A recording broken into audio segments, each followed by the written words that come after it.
تو بہت خراب ہے، شروع سے خراب ہے، اور میں یہاں ہاسپٹل میں آتا جاتا رہا ہوں اور یہاں ڈاکٹر کے حوالے ہوتا رہا ہوں میں، اور ابھی بھی یہی حالت ہے۔ آج صبح مجھے ڈیزینس ہوئی اور میں بلیک آؤٹ ہو گیا، مجھے پھر اٹھا کر یہاں لے آئے ہیں، مجھے نہیں معلوم۔ اس کے علاوہ جنرل پرویز مشرف نے کیا کہا آپ کو سنواتے ہیں۔ اس سے پہلے کہ بلال مشرف جو جنرل پرویز مشرف کے بیٹے ہیں، انہوں نے پاکستان میں تدفین کا فیصلہ کیا ہے اور جنرل مشرف کی باڈی پاکستان میں پہنچا دی گئی ہے، اور آج کراچی میں پاکستان میں جنرل مشرف کا نماز جنازہ ادا کیا جائے گا۔ آپ کو مزید سنواتے ہیں کہ جنرل مشرف نے کیا کہا ہے۔ میرے خلاف جو اسپیشل کورٹ نے آرٹیکل 6 کیس کے اوپر فیصلہ سنایا، وہ میں نے ٹیلی ویژن پہ پہلی دفعہ میں نے سنا۔ یہ فیصلے، ایسے فیصلے کی پہلے کوئی مثال نہیں ملتی کہ نہ تو ڈیفینڈنٹ کو نہ اس کے وکیل کو اجازت ملی ہو کہ وہ اپنی دفاع میں بات کر سکے۔ یہاں تک کہ میں نے یہ تک کہا تھا کہ اگر اسپیشل کمیشن کوئی ہو، اس کو میں اسٹیٹمنٹ دینے کے لیے تیار ہوں، وہ ادھر آ جائیں، میری اسٹیٹمنٹ لے لیں۔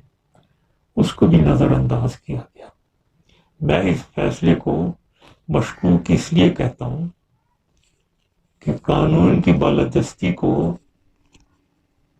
اس کیس کی سنوائی میں شروع سے لے کر آخر تک خیال نہیں رکھا گیا، بلکہ میں یہ بھی کہوں گا کہ آئین کے مطابق، کانسٹیٹیوشن کے مطابق اس کیس کو سننا ضروری نہیں ہے،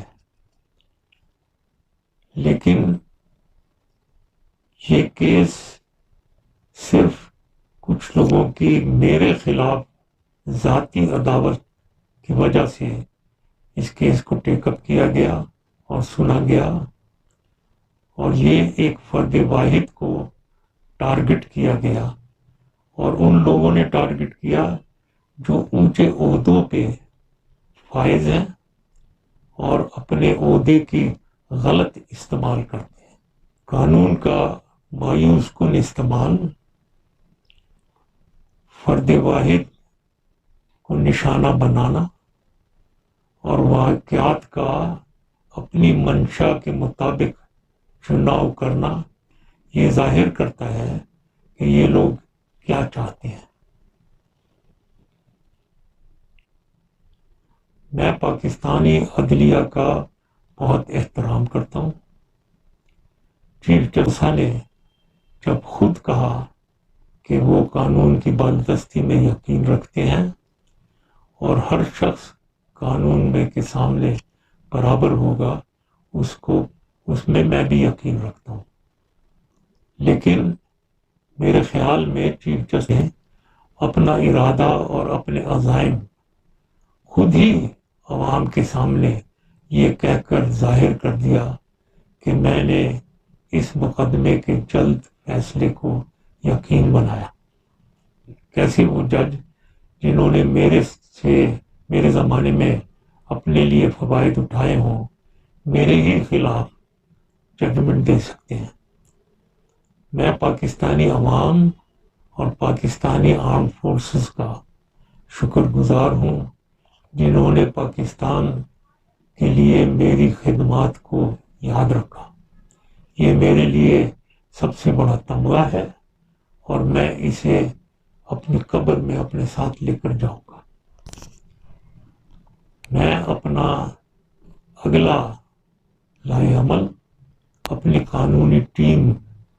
قانونی ٹیم سے مشاورت کے بعد فیصلہ کروں گا، اور مجھے پاکستانی عدلیہ اور پر اعتماد ہے کہ وہ انصاف دیں گے اور قانون کی بالادستی کو مد نظر رکھیں گے۔